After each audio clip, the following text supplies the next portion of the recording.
Bonjour à tous. Aujourd'hui, on va parler de Carmen Sama et de sa fille Rafna, la fille du défunt Didier Arafat.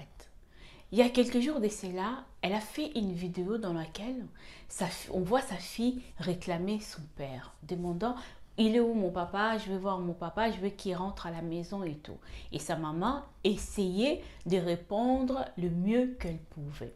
Et du coup, ça fait un peu compatir beaucoup de gens sur les réseaux sociaux en disant que c'est triste, Yako, Karma Sama, c'est pas évident de répondre à ce genre de questions parce que dans ce genre de trucs, on n'a pas de réponses.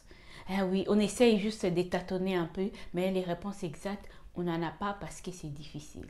Rafna commence à grandir et elle commence à questionner par rapport à son père. Parce que je pense qu'elle va à l'école et elle voit les autres copains, copines et tout avec leur papa. Et je trouve que c'est normal, hein, étant donné qu'elle a maintenant, je crois, 5 ans, qu'elle commence à mener ces genres de questionnements sur la table en demandant à sa mère aussi, mais et moi alors, il est où mon papa et tout comme ça. C'est pas toujours évident pour une maman ou pour un papa de répondre à ces genres de questions et ça fait mal. On voit vraiment on est démunis face à ces genres de réponses parce qu'on n'a pas de réponses parfaites à répondre. Donc, et il y a d'autres internautes qui disent que c'était pas approprié de mettre en scène un enfant qui réclame son papa. C'était une sorte de mise en scène. D'autres blogueurs ont dit que Karma Sama a mis ça en scène pour faire compatir les gens parce que l'enfant n'avait pas l'air triste. L'enfant n'avait pas l'air vraiment touché par rapport à ce qui sortait de sa bouche. Ça avait l'air comme d'une sorte d'amusement. Alors d'autres ont parlé de ça et l'histoire est passée, d'autres ont compati. Voilà, vous savez bien, quand un sujet vient sur les réseaux sociaux, tout le monde rajoute un peu son piment à sa manière et tout comme ça.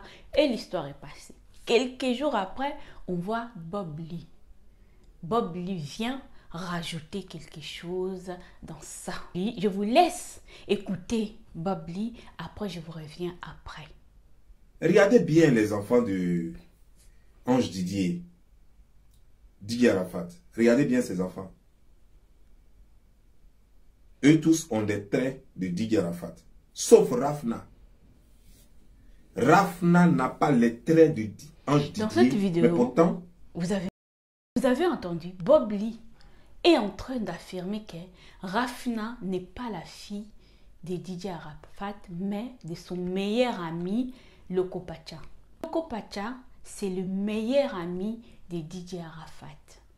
Je pense que vous avez vu quelques vidéos dans lesquelles lui-même il disait que Loko Pacha c'est son ami des galères, qui est quelqu'un avec qui il peut compter dans toutes les circonstances. Ça c'est Didier Arafat qui lui disait ça. Et aujourd'hui, d'attendre Bob Lee confirmer que Rafna n'est pas la fille de Didier Arafat, dites-moi qu'est-ce que vous en pensez par rapport à ces propos? Parce que je trouve quand même que c'est quelque chose d'énorme d'insinuer ce genre de choses. Surtout que si on n'a pas de preuves, voilà, si on n'a pas de preuves d'affirmer ce genre de choses, ça fait mal. Et tout le monde, il y a eu cette photo qui est sortie. Tout le monde a commencé à comparer. Oui, la fille Aner, des Loko Pacha, oui, quand même pas mal de gens qui commencent à émettre un doute sur cette paternité de cette petite fille. Qu'elle ne ressemble pas à ses autres frères et sœurs. Donc voilà, l'histoire maintenant, ça part vraiment, hein, ça monte, ça monte, ça monte, ça monte. Et Loko Pacha est passé sur un plateau télé pour dire que oui, Rafina lui ressemble peut-être parce que quand Karma Sama était enceinte, il taquinait beaucoup Karma Sama. Et voilà, les gens ont dit oui, voilà, il a confirmé. Il faut faire le test d'ADN pour confirmer cela. Donc c'est monté, c'est monté. En ce moment, on ne parle que de ça. Et apparemment, il paraît que ce n'est pas la première fois que les gens puissent avoir un doute sur cette petite fille. Elle ne ressemble pas du tout à DJ Arafat. C'est ce que les gens ont dit. Dans tout ça là, dites-moi qu'est-ce que vous en pensez. Moi, je veux donner mon point de vue. Vous savez, les réseaux sociaux, c'est un monde qui est dur. Oui, il y en a qui viennent sur les réseaux sociaux pour en profiter dans de bons côtés, de côtés positifs, essayer d'améliorer des choses et tout comme ça. Mais il y en a, quand ils peuvent casser les papos sur toi, ils ne vont même pas regarder en arrière. Ils ne vont même pas regarder en arrière. On voit des photos de DJ Arafat en train de donner les biberons à sa fille quand la petite est née. On le voit, les vidéos. Même si cette petite fille n'est pas la fille de DJ Arafat. Je dis même si avec beaucoup de réserves. Mais est-ce que c'est une raison pour venir étaler cela sur les réseaux sociaux?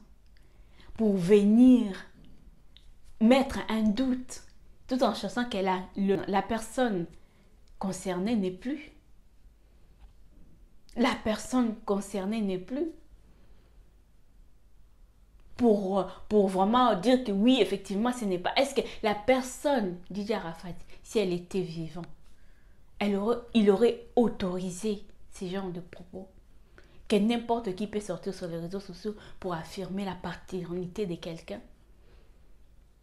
Je veux dire aussi à Karma Sama. Ouais, Karma Sama. Je pense qu'avec les temps, tu as compris les réseaux sociaux, comment ça fonctionne. Je pense que tu le sais. Un enfant de 5 ans, tu ne viens pas l'exposer pour qu'il nous montre comment son papa lui manque. Il n'y en avait pas d'intérêt. Il n'y en avait pas. On dirait que tu as jeté ta fille dans le gueule du loup. Parce que tout ce que les gens sont en train de dire maintenant, là, ça va rester sur les réseaux sociaux. Oui. Ça va rester sur les réseaux sociaux. Il n'y avait pas besoin. Que ta fille ait un chagrin, que ta fille demande son papa, on le sait. On le sait que ce n'est pas évident. On le sait que ce n'est pas évident pour toi de répondre à ce genre de questions. Même si tu le mets devant la scène pour nous montrer que oui, ma fille demande son papa.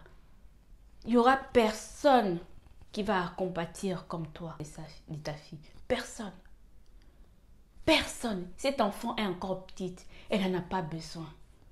Elle n'en a pas besoin que tu l'affiches comme ça, des personnes âgées qui sortent des propos comme ça. Elle n'en a pas besoin. Protège ta fille. Si tu veux le mettre sur les réseaux sociaux, mets-la sur d'autres conversations. Pas de lui montrer comment il demande son papa. Oui, effectivement, à 5 ans, elle commence à grandir. Elle commence à avoir une sorte de maturité, à faire des comparaisons. Elle sent qu'il y a un manque et qu'il y a une présence qui lui manque dans sa vie. Et c'est normal qu'elle se pose ce genre de questions. Ce n'est pas la première fois. Ce n'est pas la première fois. On a vu l'acteur français qui est décédé pendant son ski. Lui, il a les soucis, son petit garçon. Je pense que des 4 ans maintenant, il a 6 ans.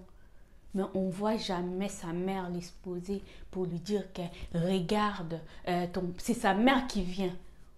Là, ça fait pas longtemps qu'elle vient parce qu'elle a écrit un livre pour essayer un peu de répondre, de soulager sa douleur.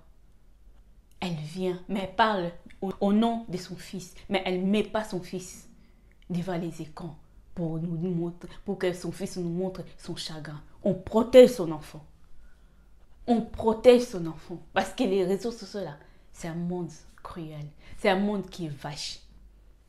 Oui, tu sais déjà, dans le sous-bassement, il y a déjà des petits nungu. Il y a un petit canon, tu n'étais pas sérieuse. Oui, tu trompais. Oui, machin, et bidule et tout comme ça. Alors, pourquoi ramener ta fille dans le gueule de loup? Pourquoi? Essayer de protéger cette petite fille le mieux que tu peux. Tu le fais exact, tu le fais bien sûr. Ça n'est pas la question. Mais ne les ramène pas.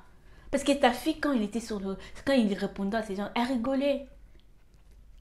Elle rigolait. Là, peut-être elle rigolait, mais il y a des moments où je suis sûre, dans le privé, elle pleure. Je suis sûre qu'elle pleure. Elle te demande leur sang en pleurant. On sent la douleur. C'est pas parce que quand elle rigolait, ça veut dire qu'elle n'était pas triste. Ça veut dire que cette manque-là n'était pas au rendez-vous? Non. Non. Mais ça fait une sorte de... Ça fait comme si c'était une sorte de mise en scène pour faire le buzz. On ne fait pas le buzz avec un enfant. On ne fait pas des trucs pour montrer au monde, regarde ma fille a un chagrin. Non, on le sait. Plus elle va grandir, plus ça sera encore dur pour elle. Oui, parce que c'est une fille. Oui, besoin de son papa, un câlin, des caprices. Nous-mêmes aussi, les petites filles avec leur papa. Cette manque-là, au fur et à mesure, elle va grandir et ça va encore s'accentuer. Mais ce n'est pas une raison de la mettre sur les réseaux sociaux comme ça, pour nous montrer que ton enfant a un grand... Ça, aujourd'hui, si les gens sont en train de tenir ce genre de propos, parce que toi-même, tu as voulu d'un côté. Toi-même, tu as voulu aussi. C'était pas une bonne idée. Pour moi, je pense que c'était pas une bonne idée. Protégeons nos enfants. Protégeons nos enfants. Tu as aimé ton mari, vous avez eu un enfant ensemble, essayez de protéger cet enfant-là. Que plus tard, l'enfant tombe sur les réseaux sociaux, écoute ces genres de vidéos, ce n'est pas les fils de Didier Arafat, va faire test ADN. L'enfant elle-même, elle aura un doute. Est-ce que maman, c'est vrai? Je ne suis pas son enfant, je ne suis pas sa fille.